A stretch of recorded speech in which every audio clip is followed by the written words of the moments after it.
Pemirsa, Gubernur Sumatera Selatan Herman Deru tinjau langsung progres pembangunan sekolah rakyat yang mulai dibangun pada Desember 2025 lalu di lahan seluas 8,5 hektar. Ditargetkan pembangunan sekolah rakyat ini selesai pada bulan Juli mendatang.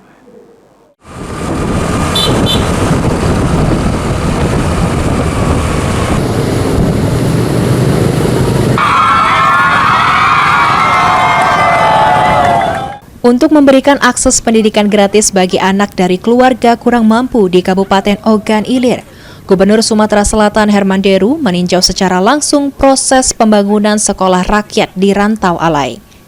Dalam kunjungannya, Gubernur Sumsel Herman Deru mengatakan, sekolah rakyat yang dibangun pada bulan Desember 2025 lalu saat ini terus berprogres. Dan hal ini juga ditargetkan selesai pada pertengahan tahun 2026 mendatang. Berdiri di lahan seluas 8,5 hektar, sekolah rakyat di Kabupaten Ogan Ilir nantinya dapat menampung sekolah 1.000 siswa, mulai dari tingkat SD, SMP, hingga SMA. Awet muda, tanpa skincare. Sekolah rakyat ini membanggakan sekali. Di Sumsel ada 3, Oki di Teluk Gelam, OI di Rantau Alai, dan satu lagi di Empat Nawang.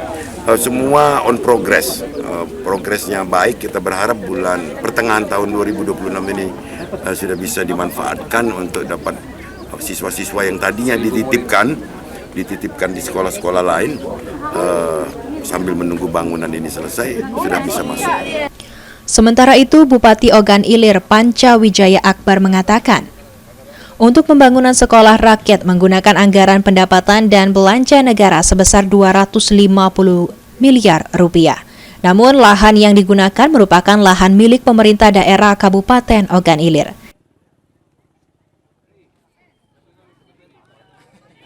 Siswanya kan nanti dari Kemensos, bagi masyarakat yang tidak mampu, putus sekolah, yatim piatu, kriterianya baru disekolahkan di sekolah rakyat untuk ruang lingkup Kabupaten Ogan Ilir.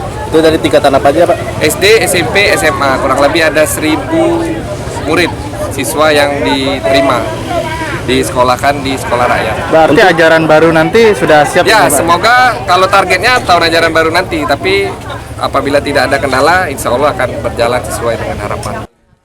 Sementara untuk penerimaan murid dan tenaga pengajar, Pemkab Ogan Ilir masih menunggu petunjuk teknis dari Kementerian Sosial. Eki Saputra, PAUL TV.